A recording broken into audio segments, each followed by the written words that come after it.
నమస్కారం ఘంటారావానికి స్వాగతం. ముందుగా ప్రధాన అంశాలు. రేపు ఎల్లుండి ఢిల్లీలో సీఎం పర్యటన. ప్రధాని మోదీ ఇతర కేంద్ర మంత్రులతో భేటీ కానున్న చంద్రబాబు.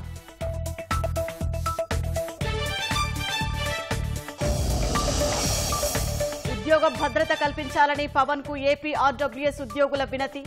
సమస్య పరిష్కారానికి చర్యలు తీసుకుంటామని డిప్యూటీ సీఎం హామీ. పుంగనూరులో బాలిక హత్యపై వదంతులు నమ్మొద్దన్న హోంమంత్రి. అత్యాచారం ఆరోపణలు నిరాధారమన్న జిల్లా ఎస్పీ.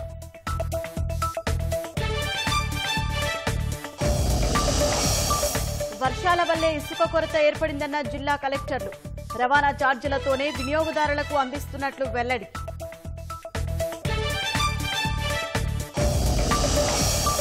మధ్యప్రదేశ్లో 1800 కోట్ల విలువైన డ్రగ్స్ స్వాధీనం.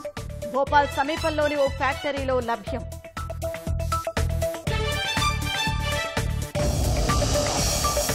లలిత త్రిపుర సుందరీదేవి అలంకారంలో దుర్గమ్మ దర్శనం. ఆదివారం కావడంతో అమ్మవారి దర్శనానికి పోటెత్తిన భక్తజనం.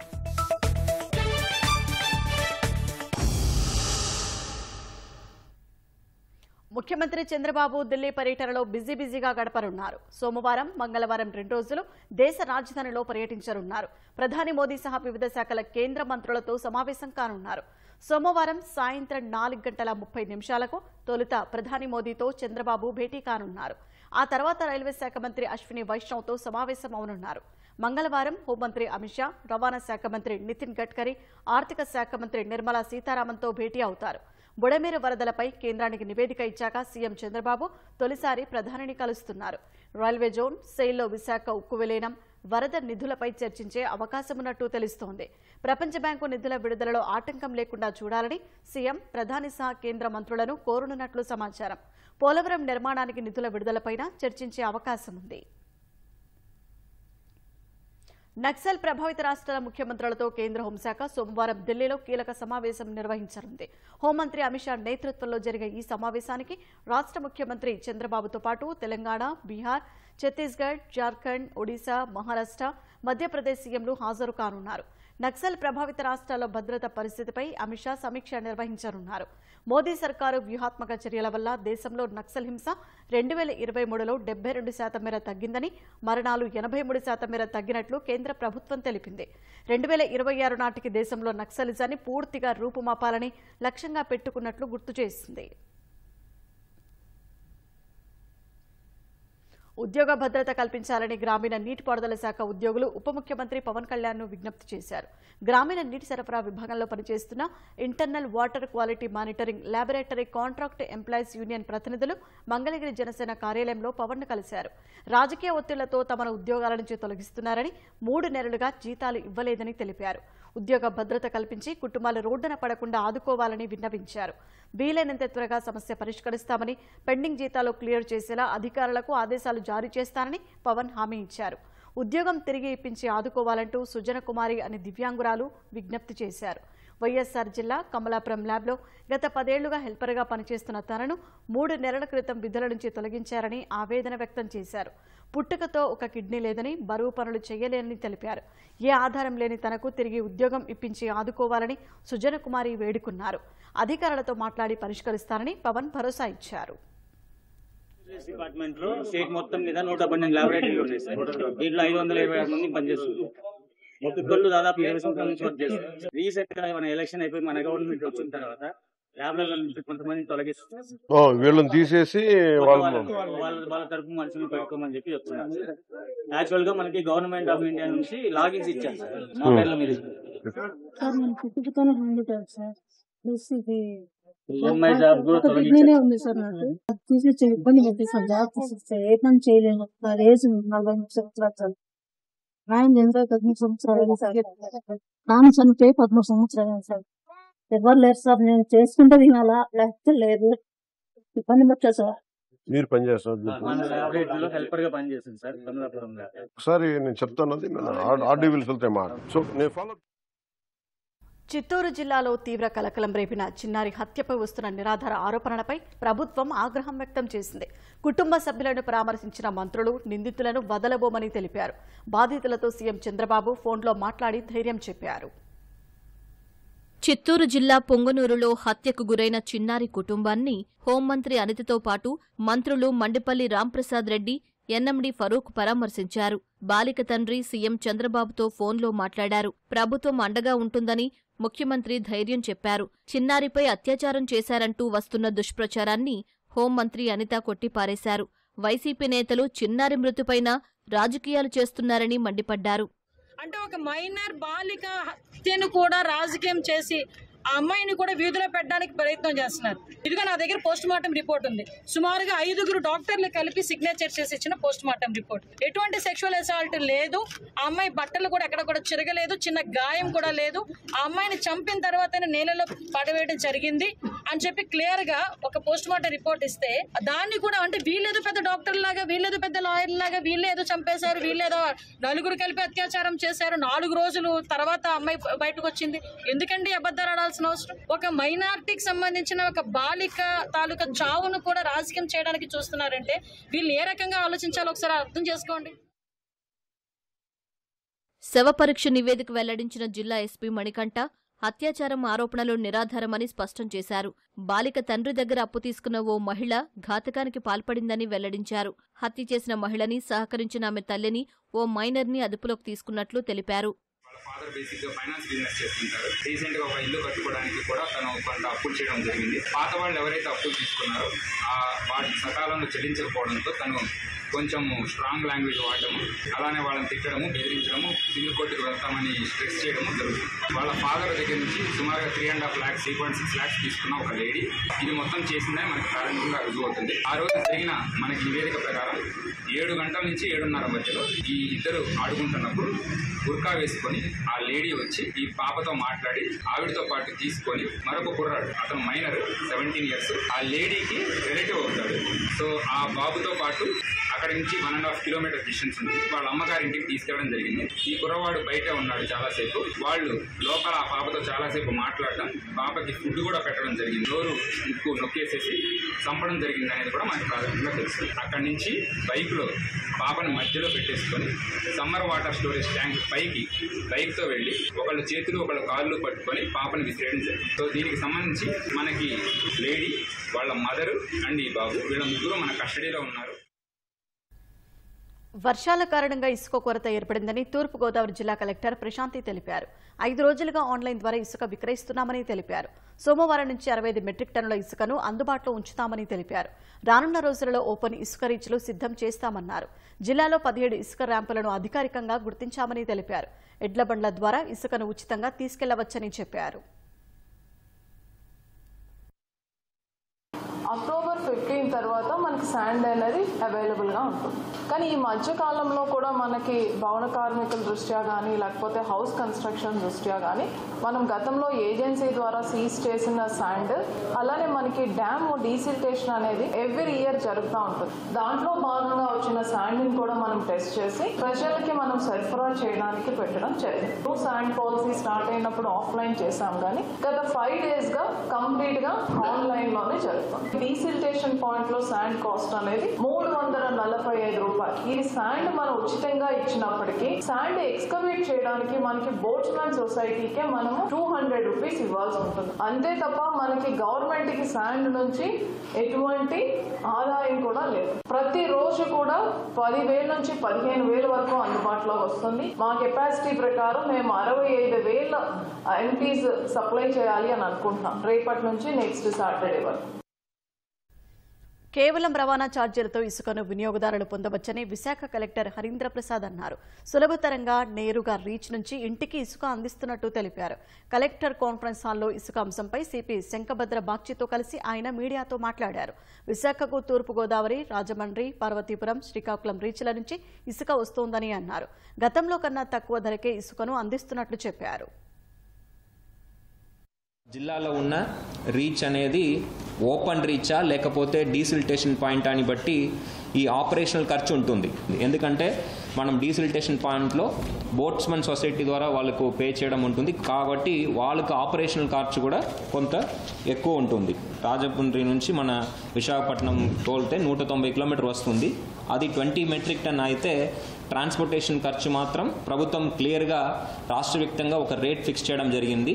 ఆ రేట్ బట్టి చూస్తే దాదాపు 19,000 మనకి ట్రాన్స్పోర్టేషన్ ఖర్చు మాత్రం అవుతున్నది. పర్ టన్ రేట్ తీసుకుంటే దాదాపు 1350 దాకా వస్తున్నది. సో ఎఫెక్టివ్లీ ఈ కాస్ట్ అనేది మనకు ముందు కన్నా తక్కువే వస్తుందనేది ఈ సభాముఖంగా అందరికీ తెలియచేస్తున్నాను. శాండ్ కావాలంటే అది ఎక్కడ కన్స్ట్రక్షన్ సైట్ దగ్గరే డెలివరీ అవుతుంది. మధ్యలో ఒక ప్లేస్లో పెట్టేసి అక్కడి నుంచి సరఫరా చేసేది ఉండదు. ఇప్పటి నుంచి 10 మెట్రిక్ టన్ కన్నా ఎక్కువ ఉన్న ప్రతి డెలివరీ కూడా కన్స్ట్రక్షన్ సైట్కే జరుగుతుంది. దానికన్నా తక్కువ మీద చర్చలు జరుగుతుంది. విశాఖ స్టీల్ ప్లాంట్ని సెయిల్లో విలీనం చేసేలా కేంద్రాన్ని ముఖ్యమంత్రి చంద్రబాబు ఒప్పించాలని కార్మిక సంఘాలు, వామపక్షాల నేతలు డిమాండ్ చేశారు. సోమవారం ఢిల్లీలో జరిగే సమావేశంలో చర్చించి ప్రధానితో స్పష్టమైన ప్రకటన చేయించాలని కోరారు. ప్లాంట్ను ప్రైవేటు పరం కాకుండా కాపాడాలంటూ విశాఖ కూర్మన్నపాలెం జంక్షన్లో కార్మిక సంఘాల ఆధ్వర్యంలో మానవహారంగా ఏర్పడి ఆందోళన వ్యక్తం చేశారు. ఉద్యోగులకు సదుపాయాల నిలిపివేతను ఆపాలంటూ నినాదాలు చేశారు. శాశ్వత పరిష్కారం విశాఖపట్నం స్టీల్ ప్లాంట్ 3 బ్లాస్ట్ ఫర్నేసులు నడవాలి. అలాగే నిర్వాసితులందరూ కూడా శాశ్వత ఉపాధి చూపించాలని చెప్పేసి ప్రధానమంత్రి గారిని అభ్యర్థించాలని చెప్పేసి మేము అడుగుతున్నాం. విశాఖపట్నం స్టీల్ ప్లాంట్ పూర్తి స్థాయిలో ఉత్పత్తి చేయాలి, సెయిల్లో విలీనం చేయాలని చెప్పేసి మా డిమాండ్ ని అంగీకరించడం అనేది చెప్పకపోతే మటుకు 8వ తారీఖు నుంచి పెద్ద ఎత్తున అనేక కార్మిక వర్గం, పెద్ద ఎత్తున ప్రజలు కూడా స్టీల్ ప్లాంట్ కార్మిక వర్గం కూడా ఏ త్యాగానికైనా సిద్ధమవుతాం. ప్రైవేటీకరణ ఆపాలి, అవసరమైతే క్యాపిటివ్ మైండ్స్ ఇచ్చి వర్కింగ్ క్యాపిటల్స్ దీన్ని నిలబెట్టాలి, లేదా సెయిల్లో విలీనం చేయడం ద్వారా దీన్ని తీసుకొని రావాలని చెప్పి కూడా మేము కోరుతా ఉన్నాం. ఫ్యాక్టరీని కాపాడుకునేందుకోసం ఎన్ని త్యాగాలకైనా సరే ముందుంటామని కూడా ఈ సందర్భంగా మనవి చేస్తాం. కేంద్రంలో ఉన్న ప్రభుత్వంలో భాగస్వామిగా ఉన్నటువంటి తెలుగుదేశం, జనసేన మన రాష్ట్రంలో అధికారంలో ఉన్నాయి. కాబట్టి కేంద్రంలో పలుకుబడిని ఉపయోగించి తాడో పేడో తేల్చుకొని రావాలని ముఖ్యమంత్రి గారికి విజ్ఞప్తి చేస్తున్నాను. ప్రైవేటీకరణ చెయ్యం, మూసేయం, పెట్టుబడి ఇస్తాం, గనులు ఇస్తామని హామీని తీసుకొస్తే 5 కోట్ల మంది ప్రజలు హర్షిస్తారు. విశాఖ ప్రజలు, ఈ విశాఖ కార్మికులు మీకు రాష్ట్రంలోనే అత్యున్నతమైన గౌరవం ఇచ్చి ఫుల్ మెజార్టీ ఇచ్చారు. ఆ గౌరవాన్ని కాపాడుకొని మీరు కృతజ్ఞతగా ఈ పోరాటానికి మద్దతుగా నిలవండి. విశాఖ పోలీస్ కమిషనరేట్ ఆధ్వర్యంలో భారీ రికవరీ మేళా నిర్వహించారు. సెప్టెంబర్ నెలలో చోరీకి గురైన నగదు, ఆభరణాలు, సెల్ ఫోన్లు రికవరీ చేసి సిపి శంఖభద్ర బాగ్చి సంబంధిత బాధితులకు అప్పగించారు. రికవరీ చేసిన వస్తువుల్ని బాధితులకు అప్పగించడంలో గతంలో అనేక ఇబ్బందులు ఉండేవని సిపి తెలిపారు.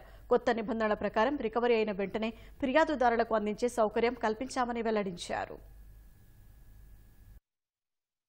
106 BNSS ప్రకారం ప్రతి కేసులో స్టోలెన్ ప్రాపర్టీ రికవర్ అయిన వెంటనే కోర్టు నుండి పర్మిషన్ తీసుకోవడం లేదు. జస్ట్ కోర్టుకి ఇంటిమేట్ చేస్తున్నాం, ఇన్ఫార్మ్ చేస్తున్నాం అంతే. 100% కేసులో ప్రాపర్టీ రికవర్ అయిన వెంటనే రిటర్న్ చేస్తున్నాం. 86,24,850 రూపాయల విలువైన వస్తువులు రిటర్న్ చేస్తున్నాం. గోల్డ్ వచ్చేసి 1.2 kg, సిల్వర్, వెండి వచ్చేసి almost 1 kg 943.43 gram, cash 1,54,840, motor cycle 25, ఒక ఆటో, ఒక కార్, మొబైల్ ఫోన్ 287.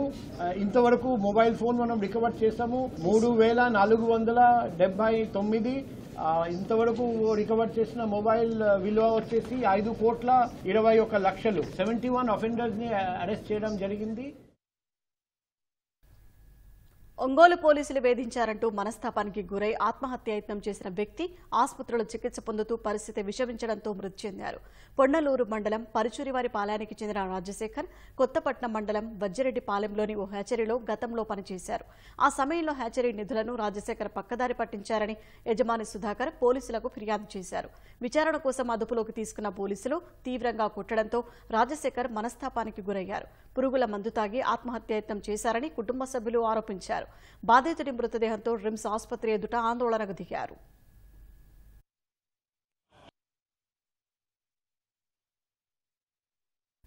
సికింద్రాబాద్ నుంచి గోవాలోని వాస్కోడిగామ మధ్య ప్రత్యేక రైలును కేంద్ర మంత్రి కిషన్ రెడ్డి ప్రారంభించారు. ఈ రైలు బుధ శుక్రవారాల్లో అందుబాటులో ఉండనుంది.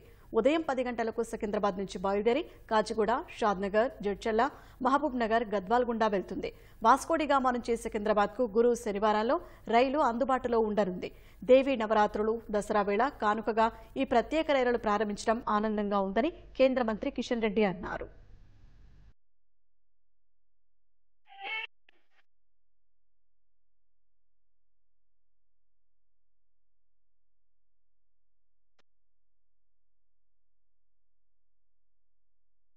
మధ్యప్రదేశ్లో 1800 కోట్ల రూపాయలకు పైగా విలువ చేసే డ్రగ్స్ ను అధికారులు స్వాధీనం చేసుకున్నారు. భోపాల్ సమీపంలోని ఫ్యాక్టరీలో చేసిన తనిఖీల్లో ఈ మాదక ద్రవ్యాలు, ముడి పదార్థాలు లభించాయి. ఈ కేసులో 2 నిందితులను పోలీసులు అరెస్టు చేశారు. గుజరాత్ హోంశాఖ సహాయక మంత్రి హర్ష సంఘవి ఈ విషయాన్ని ఎక్స్ వేదికగా ధృవీకరించారు. Gujarat anti terrorist squad, narcotics control bureau, Delhi అధికారులు సంయుక్తంగా ఈ ఆపరేషన్ను నిర్వహించినట్లు ఆయన పోస్టులో పేర్కొన్నారు. చెన్నైలో వాయుసేన నిర్వహించిన వైమానిక విన్యాసాలు అబ్బురపరిచాయి. వాయుసేన పరాక్రమం స్థానికులను మంత్రముగ్ధులను చేసింది. స్వదేశీ తయారీ తేలికపాటి యుద్ధ విమానం తేజస్, హెలికాప్టర్ ప్రచండ ఈ విన్యాసాల్లో పాల్గొన్నాయి. రఫేల్ జెట్ ఫైటర్ల విన్యాసాలు ఈ ప్రదర్శనలో ప్రధాన ఆకర్షణగా నిలిచాయి. 92వ వాయుసేన వార్షికోత్సవాన్ని పురస్కరించుకుని చెన్నైలో నిర్వహించిన వైమానిక విన్యాసాలు సందర్శకుల మనసు దోచాయి. సామర్థ్యం, శక్తి, స్వావలంబన థీమ్తో ఈ విన్యాసాలు నిర్వహించారు. వాయుసేన chief air marshal Amardeep Singh, Tamil Nadu CM Stalin, ఉప ముఖ్యమంత్రి ఉదయనిధి స్టాలిన్, మంత్రులు, చెన్నై మేయర్ ప్రియా తదితరులు ఈ విన్యాసాలను తిలకించారు. వైమానిక ప్రదర్శనను తిలకించేందుకు వచ్చిన సందర్శకులతో మెరీనా బీచ్ కిక్కిరిసిపోయింది. భానుడి భగభగలను కూడా లెక్క చేయకుండా గొడుగులు పట్టుకుని వాయుసేన పరాక్రమాన్ని కనురెప్ప వాల్చకుండా చూశారు. 21 ఏళ్ల తర్వాత చెన్నైలో వైమానిక విన్యాసాలు జరిగాయి. காணலாம். இவர் 750க்கும் மேற்பட்ட பாரா ஜம்ப்ஸ் செய்துள்ளார்.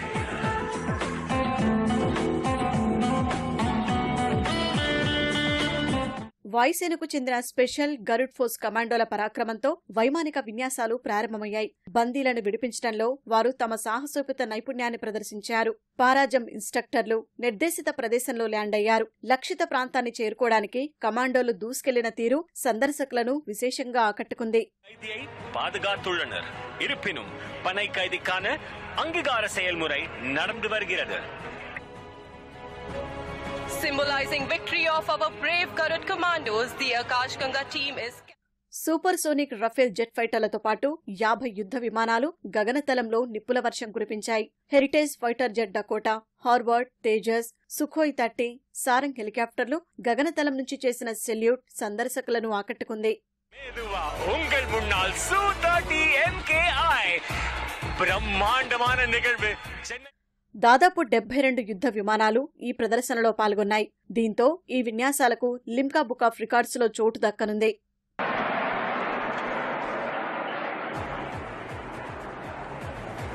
So sparkles on the ground, did you like the sparkles in the air?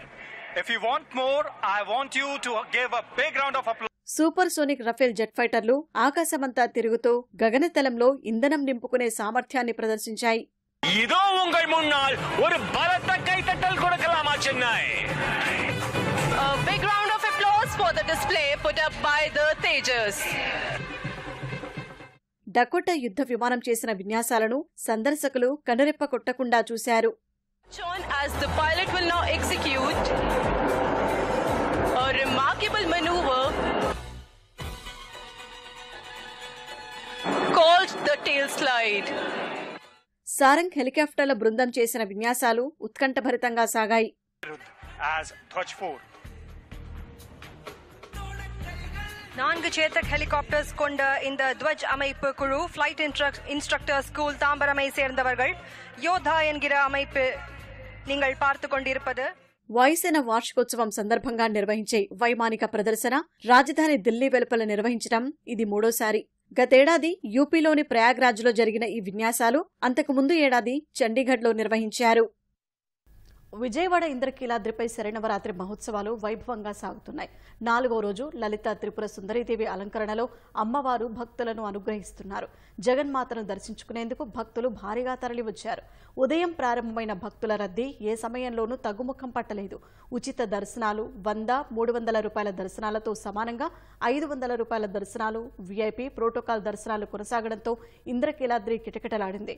దీంతో స్వయంగా ఎన్టీఆర్ జిల్లా collector Srujana, Vijayawada police commissioner Rajasekhara Babu, EO Rama Rao దగ్గరుండి 500 రూపాయల దర్శన భక్తులను ముందుకు నడిపించాల్సి వచ్చింది.